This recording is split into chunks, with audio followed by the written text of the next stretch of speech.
guys, welcome back to my channel videhassweethome. இன்னைக்கு வந்து நம்ம என்ன வீடியோ பார்க்க போறோம்னு பாத்தீங்கன்னா சண்டே அன்னைக்கு செய்யக்கூடிய ஸ்பெஷலான ஒரு சைட் டிஷ் ரெசிபி தான் பார்க்க போறோம். பன்னீர் டிக்கா ஃப்ரை ரெசிபி தான் அது. பன்னீர் டிக்கான்னு ஒரு ரெசிபி இருக்கும், பட் பன்னீர் டிக்கா ஃப்ரைங்கிறது என்னன்னு சொல்லிட்டு பார்க்கலாம் வாங்க. ஸோ அதில் நான் பண்ணின ஒரு சின்ன ட்விஸ்ட் தான். இதுக்கு தேவையானது பார்த்தீங்கன்னா நான் 200 grams வந்து பன்னீர் பேக்கெட் எடுத்திருக்கேன். இது கூட ஒரு பெரிய குடமிளகா எடுத்துக்கோங்க, கேப்சிகம். இப்போ பன்னீரை நான் ஏன் வந்து தண்ணிக்குள்ளே போட்டு வச்சுருக்கேன்னு பார்த்தீங்கன்னா, யூஸ்வலாக வந்து பன்னீர் வந்து ஃப்ரீசரில் தான் வச்சுருப்போம். ஸோ அதில் வந்து கட் பண்ணும்போது வந்து ஸ்மூத்தாக வராது, நடுவில் பிசுறாக இருக்கும். ஏன் அப்படின்னு பார்த்தீங்கன்னா ரொம்ப ஹார்ட் ஆயிரும் ஃப்ரீசரில் வைக்கும் போது. ஸோ நம்ம என்ன பண்ணலாம் அப்படின்னு பார்த்தீங்கன்னா, கொஞ்சம் நேரம் தண்ணியில் எடுத்து போட்டோம்னா உள்ளே இருக்கிற பகுதியெல்லாம் வந்து நல்லா சாஃப்ட் ஆயிரும். பார்த்தீங்கன்னா தெரியும், நான் இது வந்து பாருங்கள் 3 பாகமாக வெட்டி எடுத்துட்டேன். அவ்வளோ தின்னாக நம்ம எடுத்துக்க போகிறோம். இப்போ இந்த மாதிரி போட்டு தண்ணிக்குள்ளே போட்டு வைக்கும்போது உங்களுக்கு வந்து அது திக்னஸ் வந்து, அதாவது கெட்டியாக இருக்கிறது வந்து இதாகிட்டு சாஃப்டாக உங்களுக்கு வந்து கட் பண்ணுறதுக்கு சூப்பராக கிடைக்கும். இப்போ இந்த மாதிரி க்யூப்ஸாக வந்து நம்ம பன்னீரை வந்து கட் பண்ணி வச்சுக்கலாம். இப்போது ஒரு ஸ்லைஸ் ஆஃப் பன்னீர் எடுத்துக்கிட்டிங்க அப்படின்னா அதில் வந்து ஒரு 8 ஸ்லைசஸ் வந்து எடுத்துக்க முடியும். இதே மாதிரி எனக்கு இப்போ இந்த 3 ஸ்லைஸ் எடுத்துக்கிட்டோம் இல்லையா, அதனால எனக்கு 24 பீஸ் கிடச்சிருக்கு. இப்போது இதே மாதிரி குடமிளகாயும் பன்னீர் எவ்வளோ பெரிய சைஸுக்கு எடுத்துக்கிட்டோமோ அதே அளவுக்கு ஒரு பீஸாக வந்து க்யூப்ஸாக வந்து நான் அதையும் எடுத்துக்கிட்டேன். இது கூட வந்து நீங்கள் தக்காளியையும் இதே மாதிரி க்யூப்ஸாக கட் பண்ணிக்கலாம். பட் நான் வந்து இன்றைக்கி தக்காளியை வந்து போடலை. இப்போது நான் வந்து மைதா வந்து 2 டீஸ்பூன் எடுத்திருக்கேன். அது கூட 2 ஸ்பூன் கார்ன்ஃப்ளவர் எடுத்திருக்கேன். இப்போ இது ரெண்டையும் நம்ம மிக்ஸ் பண்ணிக்கலாம். ரெண்டையும் வந்து ஈக்குவல் குவான்டிட்டியாக எடுத்துக்கோங்க. இது கூட வந்து சில்லி பவுடர் ஆட் பண்ணிக்கோங்க. நான் வந்து சில்லி பவுடர் வந்து வீட்டில் அரைச்ச பொடி. நீங்கள் வெளியில் வாங்கினீங்க அப்படின்னா உங்களுக்கு நல்ல ரெட்டிஷாக கிடைக்கும். இல்லைனா காஷ்மீரி சில்லி பவுடர் கூட ஆட் பண்ணிக்கோங்க.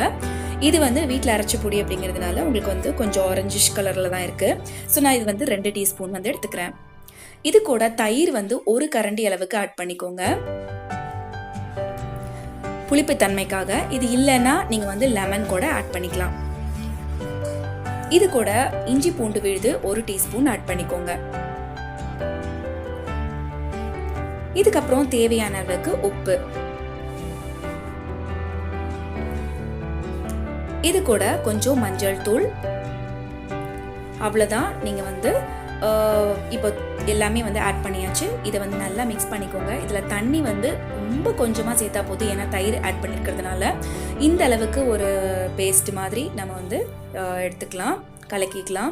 இப்போது நம்ம வெட்டி வச்சுருக்கிற பன்னீர், கேப்சிகம் எல்லாத்தையும் மிக்ஸ் பண்ணி ரெஃப்ரிஜரேட்டரில் வச்சுருங்க. ரெஃப்ரிஜரேட்டரில் வச்சுட்டு ஒரு 2 மணி நேரம் வந்து உள்ளே வச்சுருங்க. சப்போஸ் உங்களுக்கு டைம் இல்லைன்னா ஒரு 1/2 hour போல வைங்க. அதுக்கப்புறமா நம்ம அதை வெளியே எடுத்துடலாம். இப்போது இந்த மாதிரி பேம்பூ ஸ்டிக்ஸ் இருக்கு இல்லையா, இந்த பேம்பூ ஸ்டிக்ஸில் வந்து பன்னீரையும் குடமிளகாயையும் மாற்றி குத்திக்கோங்க. இதில் உங்களுக்கு வேணும்னா ஆனியனை கூட இதே அளவுக்கு பெரிய க்யூப்ஸாக போட்டுட்டு, தக்காளி ரெண்டையுமே வந்து இதே மாதிரி அதனோட விதை அதெல்லாம் எடுத்துட்டு ஆனியனையும் தக்காளியையும் இது போலவே நம்ம வந்து ஆட் பண்ணிக்கலாம். இப்போ நான் வந்து வெறும் பன்னீரையும் குடமிளகாயும் மட்டும் மாற்றி நான் இதில் வந்து குத்திக்கிறேன். ஸோ இதே மாதிரி எல்லாத்தையும் நம்ம வந்து ரெடி பண்ணி வச்சுக்கலாம். ஸோ அவ்வளோதான், பாருங்கள் எவ்வளோ அழகாக வந்து நம்ம இந்த மாதிரி ரெடி பண்ணியாச்சு எல்லாத்தையுமே.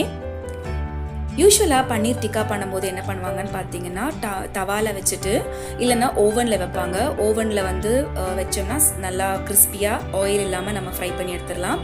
பட் நம்ம வந்து தவாவில் பண்ணுறோம் அப்படின்னா இந்த அளவுக்கு ஓரளவுக்கு ஆயில் இருந்தால் போதும். அதில் வந்து நம்ம இதை வந்து தவா ஃப்ரை பண்ணிக்கலாம். பட் நான் இன்றைக்கி வந்து என்ன பண்ண போகிறேன்னு பார்த்தீங்கன்னா, டீப் ஃப்ரை பண்ண போகிறேன். இது வந்து ஜஸ்ட் உங்களுக்கு வந்து பன்னீர் டிக்கா ஆர்டினரியாக பண்ணால் எப்படி பண்ணணும் அப்படின்னு காமிக்கிறதுக்காக இந்த கிளிப்பிங்ஸ் வந்து நான் ஆட் பண்ணியிருக்கேன்.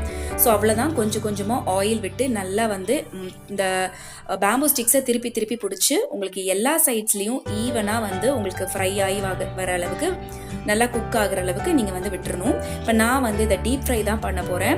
இது ரொம்ப ஈஸியாக இருக்குங்க. நீங்கள் தவாவில் பண்ணுறதை விட டீப் ஃப்ரை பண்ணி எடுக்கிறது ரொம்பவே ஈஸியாக இருக்குது. ஆயில் நிறைய பிடிக்கும் நம்ம நினைக்கலாம், பட் வந்து டேஸ்ட் வந்து அதை விட இது ரொம்ப சூப்பராகவே இருக்குது. ஸோ பெரிய கடாய் எடுத்துகிட்டு அதில் வந்து நம்ம இந்த ஒரு ஸ்டிக்ஸும் போட்டு எடுத்தாச்சு.